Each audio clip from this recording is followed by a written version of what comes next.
Françaises, Français, mes chers compatriotes, nous sommes en train de vivre des jours difficiles. Nous ressentons tous en ce moment la peur, l'angoisse pour nos parents, pour nous-mêmes, face à ce virus redoutable, invisible, imprévisible. La fatigue et la lassitude pour certains, le deuil et le chagrin pour d'autres. Cette période est encore plus difficile à vivre lorsqu'on habite à plusieurs dans un appartement exigu, lorsqu'on ne dispose pas chez soi des moyens de communication nécessaires pour apprendre, se distraire, échanger. Encore plus difficile à vivre lorsque les tensions sont là, que les risques de violence dans la famille scandent le quotidien. Et nous mesurons tous, dans cette période, la solitude et la tristesse de nos aînés. Et pourtant, grâce à nos efforts, chaque jour nous avons progressé. Nos fonctionnaires et personnels de santé, médecins, infirmiers, aides-soignants, ambulanciers, secouristes, nos militaires, nos pompiers, nos pharmaciens ont donné dans cette première ligne toute leur énergie pour sauver des vies et soigner. Ils ont tenu. Les hôpitaux français ont réussi à soigner tous ceux qui s'y présentaient. Ces journées, ces semaines ont été et resteront l'honneur de nos soignants, en ville comme à l'hôpital. Dans la deuxième ligne, nos agriculteurs, nos enseignants, nos chauffeurs routiers, livreurs, électriciens, manutentionnaires, caissiers et caissières, nos éboueurs, personnels de sécurité et de nettoyage, nos fonctionnaires, nos journalistes, nos travailleurs sociaux, nos maires et nos élus locaux, et j'en oublie tellement, aidés par tant de Français qui se sont engagés, tous ont permis à la vie de continuer, au fond. Et chacun d'entre vous, dans ce que j'ai appelé cette troisième ligne, chacun d'entre vous, par votre civisme, en respectant les règles de confinement, grâce aussi à la vigilance de nos policiers et de nos gendarmes, vous avez fait que l'épidémie commence à marquer le pas. Les résultats sont là. Plusieurs régions ont pu être épargnées. Depuis quelques jours, les entrées en réanimation diminuent. L'espoir renaît. Et je veux ce soir vous remercier très chaleureusement pour ce dévouement et vous dire toute ma reconnaissance. Alors, étions-nous préparés à cette crise ? À l'évidence, pas assez. Mais nous avons fait face. En France, comme partout ailleurs, nous avons donc dû parer à l'urgence, prendre des décisions difficiles à partir d'informations partielles, souvent changeantes, nous adapter sans cesse. Car ce virus était inconnu et il porte encore aujourd'hui beaucoup de mystères. Le moment, soyons honnêtes, a révélé des failles, des insuffisances. Comme tous les pays du monde, nous avons manqué de blouses, de gants, de gel hydroalcoolique. Nous n'avons pas pu distribuer autant de masques que nous l'aurions voulu pour nos soignants, pour les personnels s'occupant de nos aînés, pour les infirmières, les aides à domicile. Dès l'instant où ces problèmes ont été identifiés, nous nous sommes mobilisés. Gouvernement, collectivités locales, industriels, associations, pour produire et pour acquérir le matériel nécessaire. Mais je mesure pleinement que lorsque l'on est au front, il est difficile d'entendre qu'une pénurie mondiale empêche les livraisons. Les commandes sont désormais passées. Surtout, nos entreprises françaises et nos travailleurs ont répondu présents et une production comme en temps de guerre s'est mise en place. Nous avons réouvert des lignes pour produire, nous avons réquisitionné. D'ici 3 semaines, nous aurons, imaginez-le, multiplié par 5 la production de masques pour nos soignants en France. Et nous aurons produit 10 000 respirateurs supplémentaires de plus sur notre sol. Ces respirateurs si précieux en réanimation. Grâce à ces efforts, nous saurons faire face. Et nous allons continuer à distribuer davantage d'équipements. Mais comme vous, j'ai vu des ratés, encore trop de lenteur, de procédures inutiles, des faiblesses aussi de notre logistique. Nous en tirerons toutes les conséquences, en temps voulu, quand il s'agira de nous réorganiser. Ces dernières semaines, soyons aussi justes avec notre pays, ont été marquées par de vraies réussites. Le doublement du nombre de lits en réanimation, ce qui n'avait jamais été atteint. Les coopérations inédites entre l'hôpital, les cliniques privées et la médecine de ville. Le transfert de patients vers les régions les moins touchées, mais aussi vers le Luxembourg, la Suisse, l'Allemagne et l'Autriche que je remercie. La mise en place de l'enseignement à distance, l'organisation de chaînes de solidarité dans nos communes, la réussite de tous ceux qui nous ont nourris durant ces semaines, sans rupture, avec engagement. Le rapatriement de plusieurs dizaines de milliers de ressortissants français et européens depuis des pays du monde entier et le soutien aux Français de l'étranger. Très souvent, ce qui semblait impossible depuis des années, nous avons su le faire en quelques jours. Nous avons innové, osé, agi. Au plus près du terrain, beaucoup de solutions ont été trouvées. Nous devrons nous en souvenir, car ce sont autant de forces pour le futur. Mes chers compatriotes, si je tenais à m'adresser à vous ce soir, après avoir largement consulté ces derniers jours, c'est pour vous dire en toute transparence ce qui nous attend pour les prochaines semaines et les prochains mois. L'espoir renaît, je vous le disais, oui, mais rien n'est acquis. Dans le Grand Est, comme en Île-de-France, les services hospitaliers sont saturés. Partout, en Hexagone comme dans les Outre-mer, le système est sous tension et l'épidémie n'est pas encore maîtrisée.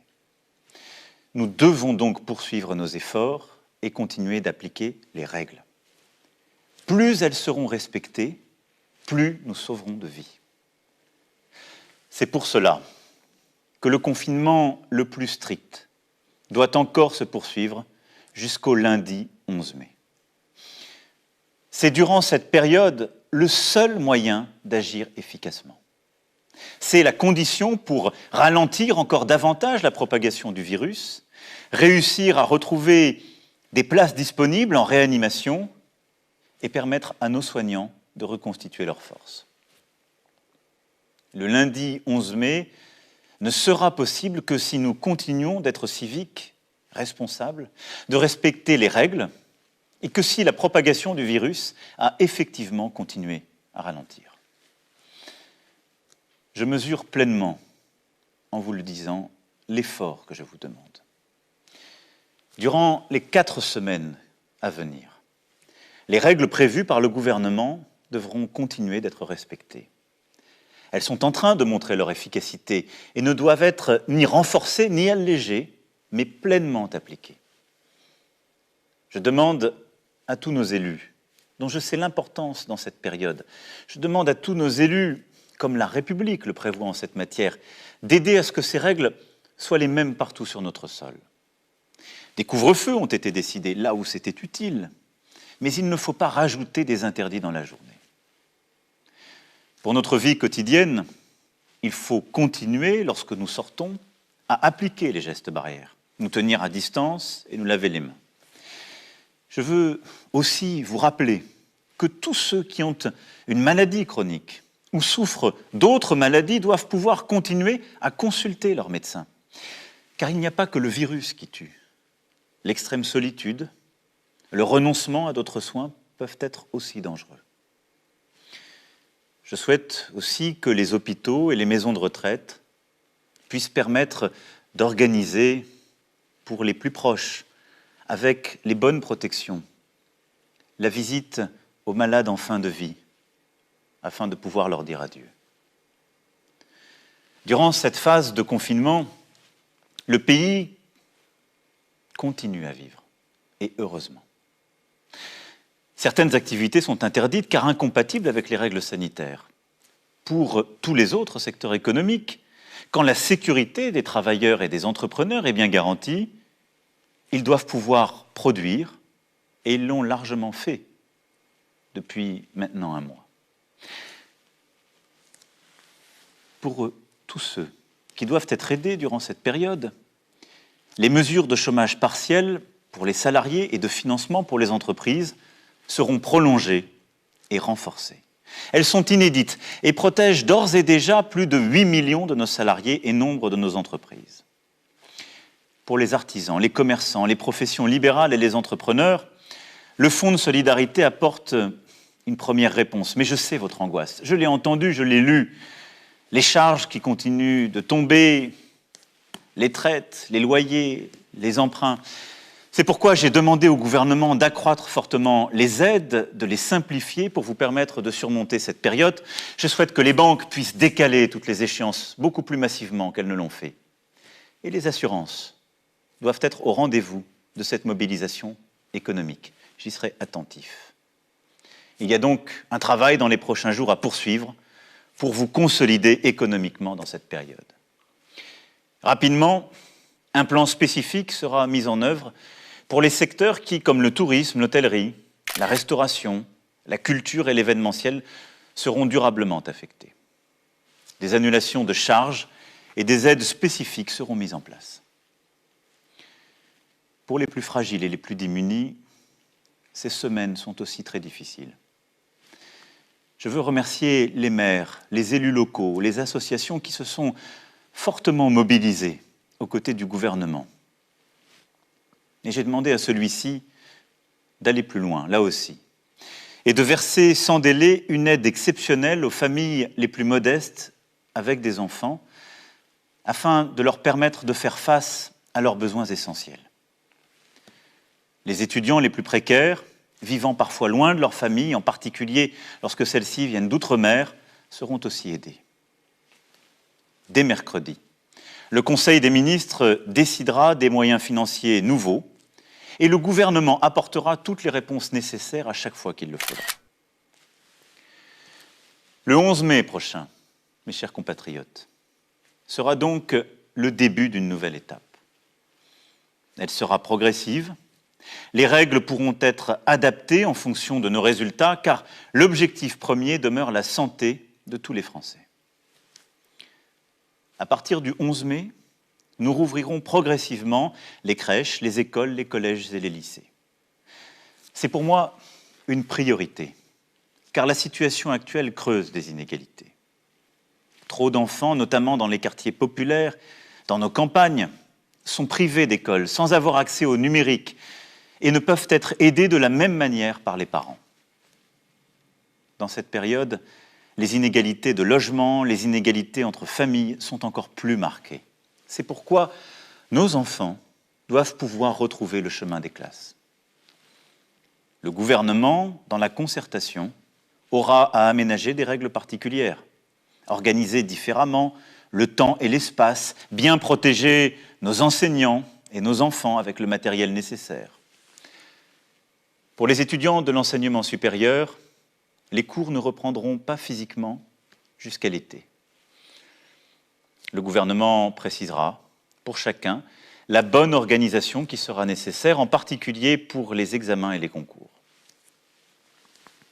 Le 11 mai, il s'agira aussi de permettre au plus grand nombre de retourner travailler, redémarrer notre industrie, nos commerces et nos services.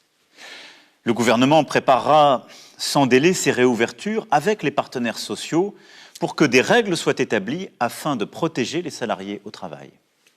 C'est la priorité. Les lieux rassemblant du public, restaurants, cafés et hôtels, cinémas, théâtres, salles de spectacle et musées resteront en revanche fermés à ce stade. Les grands festivals et événements avec un public nombreux, nous devons donc poursuivre au moins jusqu'à mi-juillet prochain. La situation sera collectivement évaluée à partir de mi-mai, chaque semaine, pour adapter les choses et vous donner de la visibilité. Pour leur protection, nous demanderons aux personnes les plus vulnérables, aux personnes âgées, en situation de handicap sévère, aux personnes atteintes de maladies chroniques, de rester, même après le 11 mai, confinées, tout au moins dans un premier temps. Je sais que c'est une contrainte forte. Je mesure ce que je vous demande. Et nous allons, d'ici le 11 mai, travailler à rendre ce temps plus supportable pour vous. Mais il faudra essayer de s'y tenir pour vous protéger, pour votre intérêt. Nous aurons, à partir du 11 mai, une organisation nouvelle pour réussir cette étape. L'utilisation la plus large possible des tests et la détection est une arme privilégiée pour sortir au bon moment du confinement. D'ici là, et dans les prochaines semaines, nous allons continuer d'augmenter le nombre de tests faits chaque jour. C'est ce qui, depuis 15 jours, est fait. Durant les semaines à venir, j'ai demandé que ces tests soient d'abord pratiqués sur nos aînés, nos soignants et les plus fragiles. Et que nous puissions continuer de mobiliser partout tous les moyens de faire des tests, c'est-à-dire tous les laboratoires publics et tous les laboratoires privés. Le 11 mai, nous serons en capacité de tester toute personne présentant des symptômes.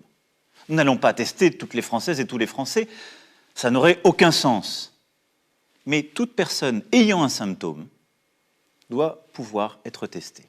Les personnes ayant le virus pourront ainsi être mises en quarantaine, prises en charge et suivies par un médecin.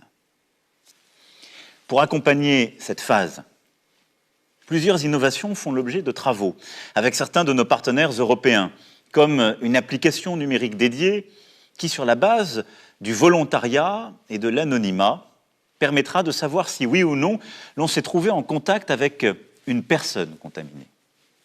Vous en avez sûrement entendu parler. Le gouvernement aura à y travailler, il ne faut négliger aucune piste, aucune innovation. Mais je souhaite qu'avant le 11 mai, nos assemblées puissent en débattre et que les autorités compétentes puissent nous éclairer. Car cette épidémie ne saurait affaiblir notre démocratie ni mordre sur quelques libertés. Jusqu'à nouvel ordre, nos frontières avec les pays non européens resteront fermées. Nous déploierons ensuite tous les moyens nécessaires à la protection de la population. En complément des gestes barrières que vous connaissez bien et qu'il vous faudra continuer à appliquer, l'État, à partir du 11 mai, en lien avec les maires, devra permettre à chaque Français de se procurer un masque grand public. Pour les professions les plus exposées et pour certaines situations comme dans les transports en commun, son usage pourra devenir systématique. Ce sera possible grâce à nos importations et grâce à la formidable mobilisation d'entrepreneurs et de salariés partout sur le territoire pour produire massivement ce type de masque. Le gouvernement présentera d'ici 15 jours, sur la base de ces principes, le plan de l'après-11 mai et les détails d'organisation de notre vie quotidienne.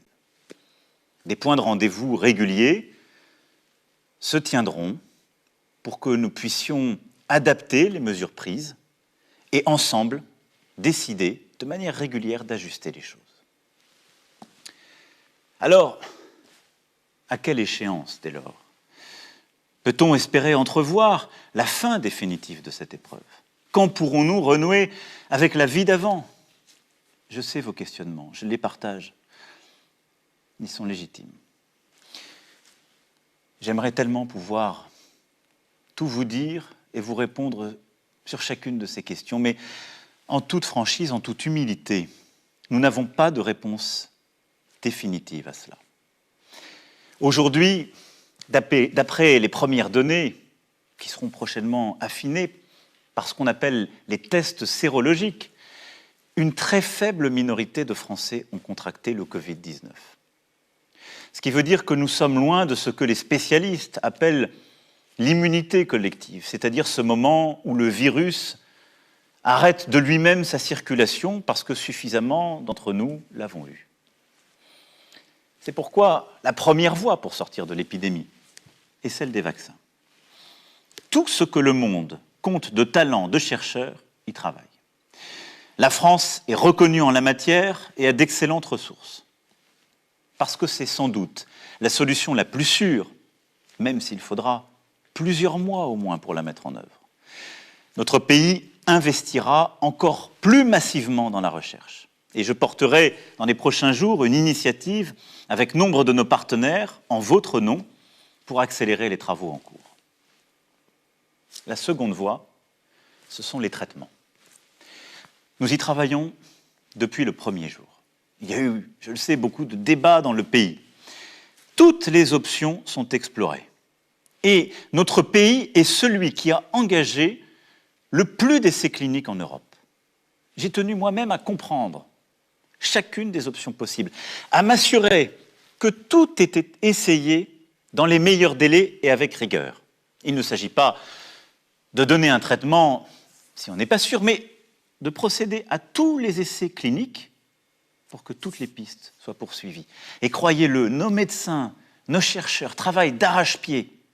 Aucune piste n'est négligée, aucune piste ne sera négligée, je m'y engage. Voilà, ce soir, je partage avec vous ce que nous savons et ce que nous ne savons pas. Nous finirons par l'emporter, mais nous aurons plusieurs mois à vivre avec le virus. Avec humilité, il nous faut aujourd'hui décider et agir en tenant compte des incertitudes. Avec lucidité, oui, parce que regardez l'Asie. Le virus semblait avoir été vaincu et il revient dans de nombreux pays qui, à nouveau, décident de refermer leurs économies. Il nous faut donc procéder avec calme et courage. Mais ce que je sais à ce moment, mes chers compatriotes, c'est que notre nation se tient debout, solidaire, dans un but commun. On disait que nous étions un peuple indiscipliné, et voilà que nous respectons des règles, des disciplines parmi les plus rigoureuses jamais imposées à notre peuple en temps de paix. On disait que nous étions un peuple épuisé, routinier, bien loin de l'élan des fondations. Et voilà que tant d'entre vous rivalisent de dévouement, d'engagement face à l'inattendu de cette menace. Nous voilà tous solidaires, fraternels, unis. Concitoyens d'un pays qui fait face, concitoyens d'un pays qui débat, qui discute, qui continue de vivre sa vie démocratique, mais qui reste unis. Et je veux ce soir partager avec vous, au cœur de l'épreuve, cette fierté. Cette certaine idée qui a fait la France est bien là, vivante et créatrice. Et cela doit nous remplir d'espoir. C'est nous. Durant les semaines à venir, le gouvernement, le Parlement, notre administration, avec nos maires et nos élus locaux, auront à préparer la suite. Pour ce qui me concerne, je tâcherai de porter en Europe notre voix afin d'avoir plus d'unité, de solidarité. Les premières décisions ont été dans le bon sens. Et nous avons beaucoup poussé pour cela, qu'il s'agisse de la Banque centrale européenne, de la Commission européenne ou des gouvernements. Mais nous sommes à un moment de vérité qui impose plus d'ambition, plus d'audace, un moment de refondation. Nous devons aussi savoir aider nos voisins d'Afrique à lutter contre le virus plus efficacement, à les aider aussi sur le plan économique en annulant massivement leurs dettes. Oui, nous ne gagnerons jamais seuls, parce qu'aujourd'hui, à Bergame, Madrid, Bruxelles, Londres, Pékin, New York, Alger ou Dakar, nous pleurons les morts d'un même virus.